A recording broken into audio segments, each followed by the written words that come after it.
There is a new star in Texas as George Pickens joins the Dallas Cowboys after 3 years in Pittsburgh.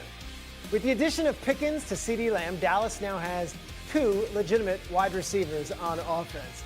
The Pickens trade moved the Cowboys' odds to make the playoffs slightly, according to ESPN Bet Sportsbook. Before the trade, their odds were plus 225. Now, they're plus 200 post-trade.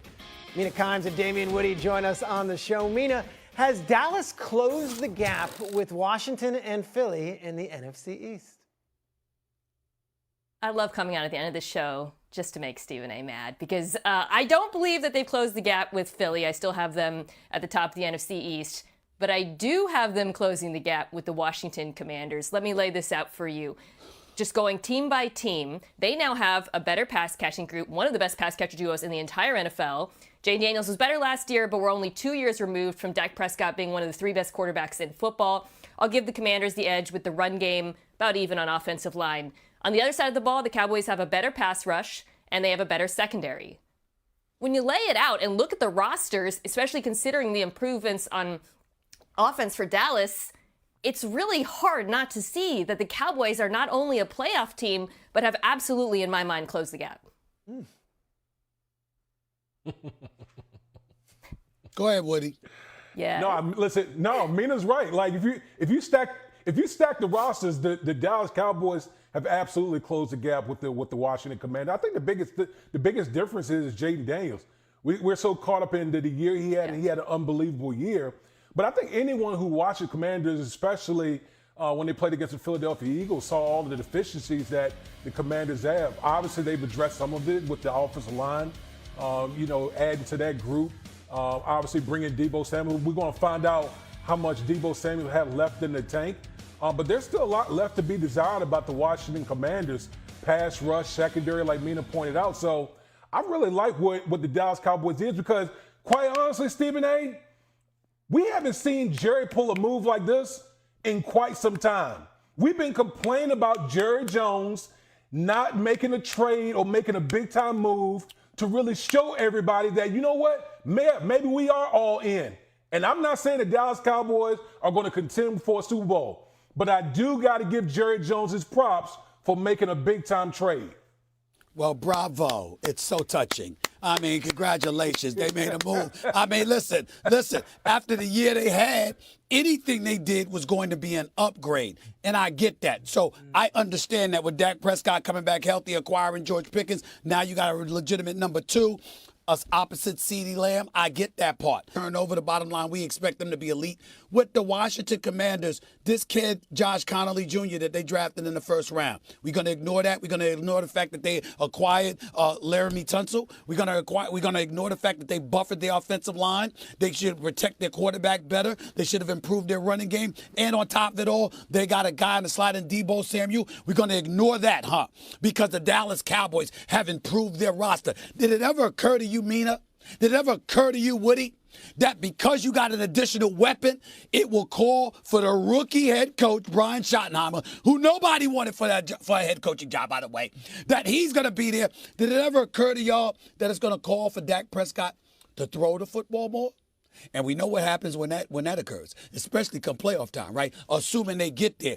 The Dallas Cowboys are still playing for third place. But I don't mind what you two are saying, because all it does is raises the hope and expectations of Cowboy fans. There it is. Which means they come plummeting down. See, I don't want them to stink in September.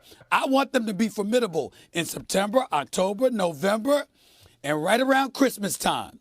They remind us of who they are. All y'all are saying is, just wait, be patient. They won't let me down. That's all you're doing. That's all you're doing. We're hoping George Pickens comes in and can fill a role that has been missing. What do you mean hope? Dallas. The hope. Why are you hoping for that, Peter? Not me personally. Why are you hoping the for that? Cowboys fans. Look, I mean, you said hope. You said hope. That's what you said. Like you hoping for the Cowboys. What you hoping for them for? Trust me, I ain't hoping for anything for any of these teams. I'm an objective observer here. I'm just saying they had been missing that one. Sounded to me like you were hopeful. That's it. Sounded to me like you were hopeful. I send a little Cowboy love there. We don't allow that on this show. We don't allow that on this show. Go New York, go New York. Pickens. We had breaking news in this program yesterday morning. Cowboys bringing in George Pickens on a trade the Steelers for a 2026 third-round pick. Cowboys also sending a fifth-rounder and getting a sixth-rounder in 2027. Pickens will be the number 2 receiver opposite CeeDee Lamb, bringing big playability, averaging more than 15 yards per reception last season in Pittsburgh. The updated playoff odds for both teams, the impact was noticeable. Pickens trade on ESPN Bet, creating slight movement in the market for both teams. Cowboys plus 200 odds to make the playoffs, still ranked third in the NFC East behind the Eagles and the Commanders. Pittsburgh also the third shortest odds in their division behind the Ravens and the Bengals. It's time for a little would you or wouldn't you with NFL analyst Damian Woody. It looks better today than when that photo was taken years ago. Damian, would you or wouldn't you buy the Cowboys as a playoff team right now? Randy, I would. I think they made Jerry Jones made a bold move in addressing a major need for the Cowboys. Their number 2 wide receiver in George Pickens. And if you look at that duo in Dallas with CeeDee Lamb and George Pickens, that's a top 5 duo in the National Football League. With Dak coming back healthy, I think the offensive line is going to be better. The defense is going to be able to get after people. I think the Dallas Cowboys are going to find themselves back in the playoffs in 2025. Top 5 duo in the NFL. Okay, would you or wouldn't you then buy Dak Prescott having the best year of his career now that he has CeeDee Lamb and George Pickens to throw to? Yeah, I'm going to say I would not, only because, new play caller.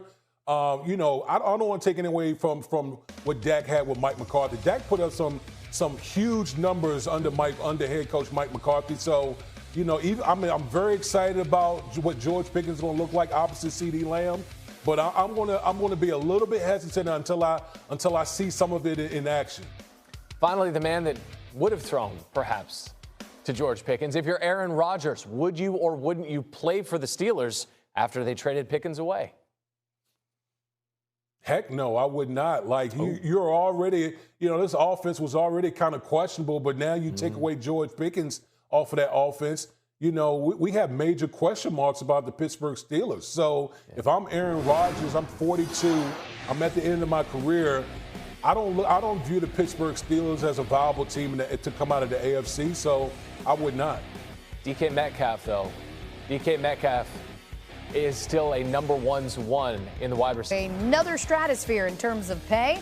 No deal, though, for the Niners quarterback, who is ready to become the next $50 million quarterback at just 25 years old. Busy time for GM John Lynch. Made some major roos, extended tight end George Kittle for 4 years, and then talked about Purdy today. I can tell you, we made it a practice not to talk about negotiations, and that goes way back to when I was playing. I felt like that was my business, and I didn't want the world knowing it. So I've always been very sensitive to that. Yeah. But what I can tell you is we're having really good, positive discussions. When it gets done, I'm not sure.